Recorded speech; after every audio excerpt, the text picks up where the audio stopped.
The most overused terms in the car community. Alright, the application of clean, it's so varied that it can either refer to a bone stock car or a stanced-in wide-bodied Civic.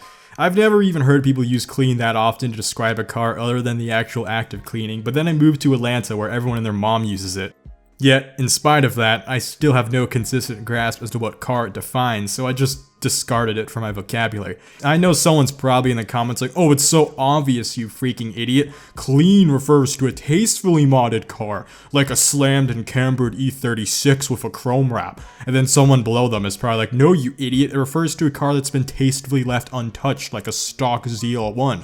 Why do you buy cars if you don't like them the way they came? And then the guy below him is probably like, Super Mario Bros. 2 wins it again, baby! Oh wait, no, now we're just on Donkey's channel. Anyways, people don't all have the same taste in cars, and that's probably why the whole tastefully modded thing being the definition of clean is extremely inconsistent. At the very least though, we should agree on this. It's stupid to use clean to describe a bone stock car. A bone stock car is a bone stock car that's also just known as stock or OEM.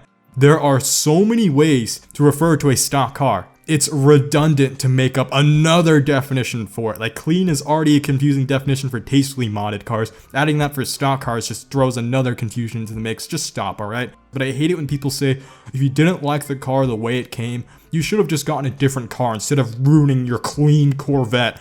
Look, no such car exists for most of us. That's just how most of us car guys are. We like to mod things. That's probably one of the biggest aspects of the car community.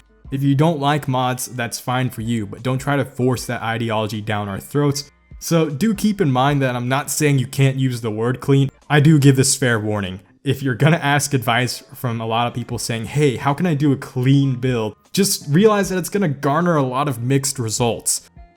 Aggressive! That's used by a lot of advertisers, and it's always like, oh, this is gonna add a more aggressive look to your car, it's gonna get you laid.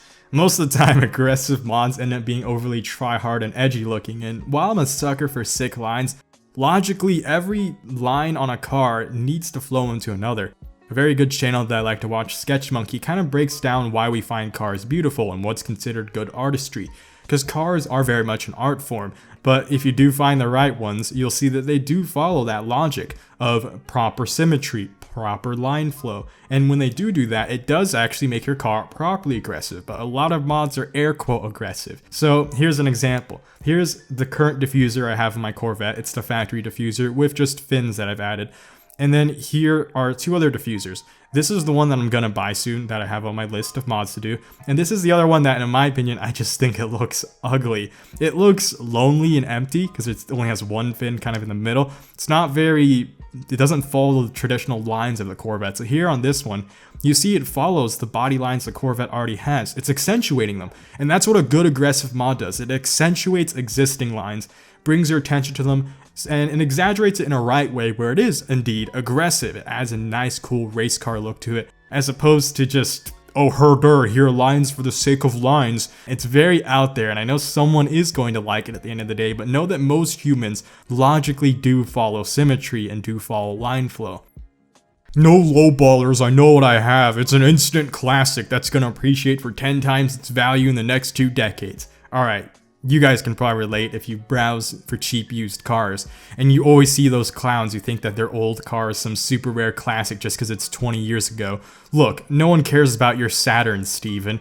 Just because they don't exist anymore doesn't mean that they're gonna magically skyrocket in value. Like, stop holding on to them like they're about to become an instant classic in 20 years. We didn't care about them when they were being sold new, we didn't care about them when they were being sold used, and we certainly still don't care about them when they closed down and when they're broken in a ditch 20 years later because your Uncle Steven thought he was holding on to something special. This is a word that we're all familiar with, rice. And it means racing-inspired cosmetic enhancement, and I'm perfectly fine with that word's existence, but unfortunately it's becoming synonymous with ruined because a lot of people can't use it correctly. Back in my days, we used to call Civics with cardboard body kits rice because that was the proper application of the word, but now here I am on Instagram getting called a ricer for adding functional aero on my 700 horsepower car that actually needs it. Oh, you know, being functional. And even in regards to giant factories, spoilers, and wings, yeah, I know those are 2 different things I'll make a whole video about in the future, but for the sake of this video, we're gonna put them in one. The Tortoise Supra and WRX STI always get hate for their factory wings or spoilers.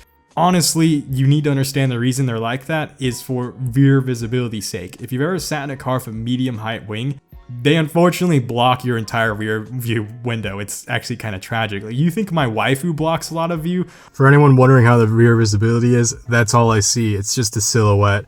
The red brick wall you're staring at, that's my neighbor's, and it's clear as day, as you can see. I'm sitting inside my garage, by the way, so this isn't even out in sunlight. When you're out in sunlight, everything's even easier. Really high wings are above your field of view, and really low spoilers below your field of view. So that's the main reason manufacturers avoid medium wings and always use the low or high ones instead, just due to visibility regulations. So most people who haphazardly call things rice are usually just people who are sad to see their dream car modded and enjoyed differently by someone else.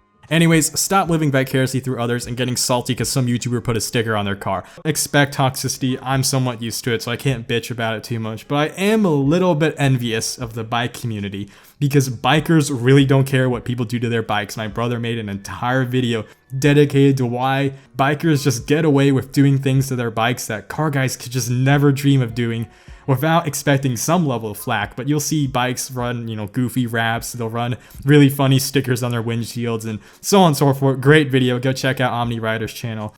Regardless, back to cars, here's the way I see it. You can never make a car that's gonna make everyone happy, so don't even bother trying. But you can make a car that'll make you happy. You can say it has an identity crisis all you want because it's an American car that speaks Italian, is driven by a Chinese guy with a Japanese anime girl with an American battleship, but also think, who else owns a Corvette with those defining features?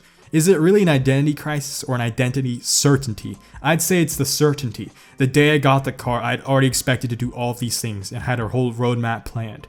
When you think of Smurf, you think of that dude in blue, and how he actually kept that car since the beginning of his career all the way to this day. I envy that. I want my Corvette to be what it is for my channel, like how David's Mustang is for his. I'm sick of all the clickbait vloggers who get new cars every 6 months like they're buying a new pair of shoes. That's a whole rant for another time, alright? I'm just gonna keep doing what I want to my Corvette, alright? If you just so happen to like it, that's cool, but if you don't like it, just know it really doesn't affect the content I do on this channel. If you're gonna be a little baby, be like, oh, I'm leaving now, cool, good for you. I have plenty of people who want to stay, who could care less about what I do to my car. So with that in mind, thank you guys for watching. I'm gonna go back to playing some Fire Emblem Hogwarts, but with one less house. Blade Angel out.